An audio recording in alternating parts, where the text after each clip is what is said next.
By now, I've talked about what algae blooms are, why they're important from both an economic and environmental standpoint, and a potential solution using modified clay, which is like a big algae magnet. And now, it's time to get down to building a real solution. And today, I'm going to start buying materials for my first algae bloom project. Hey, I'm Algae, and I'm once again experimenting with microalgae. I've been researching algae blooms for about 6 weeks now, and I finally understand a good chunk of the problem and at least one really interesting possible solution using modified clay. And I think it's finally time for me to start building out that solution and learning through experiment. So today I'm going to start buying some of the materials that I need to run this solution. Now, I should probably outline roughly what I think my experiment will look like. First, I'm going to need to make modified clay, which is going to require me to get some montmorillonite clay and then modify it with some materials like chitosan or polyaluminum chloride. Then I'm going to use that modified clay against an algae culture or a cyanobacterial culture that I'm going to grow here in my basement like I've been doing for all my past experiments. I'll use that clay to absorb all the algae in a pretty small scale format, and then I'm going to take my algae absorbing clay and turn it into cement. You might remember that in one of my past videos, I talked briefly about a paper I read where montmorillonite clay was used as part of a cement composite. It was mixed into the cement, and even though about 15 to 20% of the cement was montmorillonite clay, the cement maintained its tensile and stress strength. In other words, we can replace up to 20% of the cement with clay without losing any of the other properties of that cement. What we don't know, though, is whether this is possible with modified clay that has been modified and then used to absorb algae from water. So there's an additional step in there. It's not just clay into cement, it's clay absorbing algae, then cement. And I want to test if this entire process will work. And for that, I'm gonna need to buy some stuff. The first thing I'll need, as expected, is the clay itself. Now, montmorillonite clay is actually also known as bentonite clay. Benton, Wyoming is where they get most of the ash for making montmorillonite clay. So bentonite is also a very common name. And bentonite clay is very freely available on Walmart.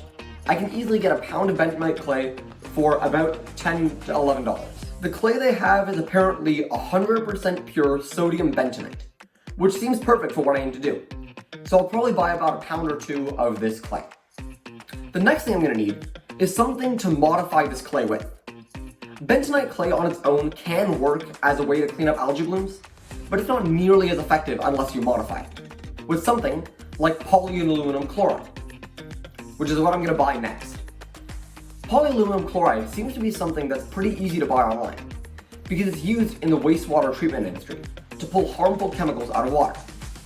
So I'm going to be getting about 4 liters of 250 milligram per liter polyaluminum chloride from this website I found online.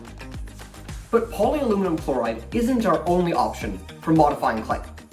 We can also use something called chitosan, which is a protein derived from chitin. And I'm able to buy that online as well from a bulk supplement site. It's apparently used as a supplement for people trying to do bodybuilding. So I'll be able to buy about 100 grams of chitosan easily online as well.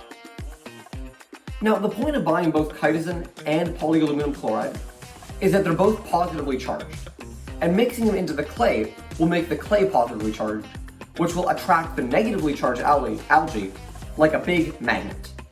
And that should absorb all the algae from the water.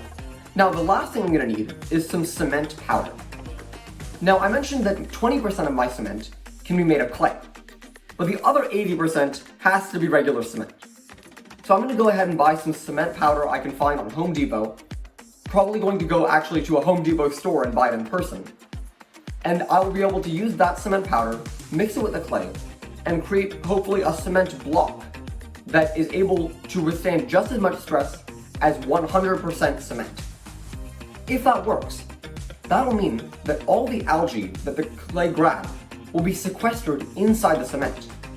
That also means that the carbon dioxide that the algae capture while they're growing in the water will also be sequestered, which is super important because it can help us mitigate global warming.